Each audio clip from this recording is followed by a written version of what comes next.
இந்த கதையை சொல்றதுக்கு முன்னாடியே உலக அளவுல நடக்கிற இந்த இராணுவ நடவடிக்கைகள்னு சொல்லுவோம் இல்லையா, அதுக்கும் இந்த கதைக்கு சம்பந்தமாக போகுது ஒரு வகையா. அதுக்காக அது இது பண்றோம். உலகத்துல பாத்தீங்கன்னா இந்த இராணுவத்தினுடைய மோசமான எல்லா நாடுகளும் கிடையாது, சில நாடுகள்ல வந்து இந்த பெண்களையும் குழந்தைகளையும் கொடுமைப்படுத்தி அதன் மூலமாக எதிராளியை வெற்றி கொள்றாங்கிற பேர்ல நிறைய நடக்கும். நம்ம அண்டை நாட்டில் கூட நடந்தது.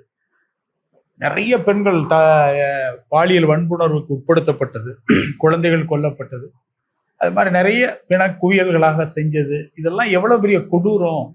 அப்போ அவங்களுக்கு எவ்வளவு பெரிய மிருக உணர்வை ஏற்படுத்துறாங்க.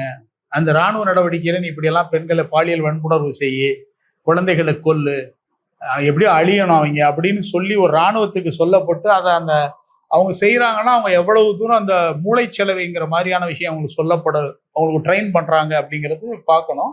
ஏற்கனவே மனிதன் வந்து வக்கிரமானவன்றதுனால ஈஸியா அதை அப்படி கொளுத்தி போட்டா அது இன்னும் பத்திக்கும். இது பொதுவா அந்த அமைப்புகள்ல நடந்த நிகழ்வு.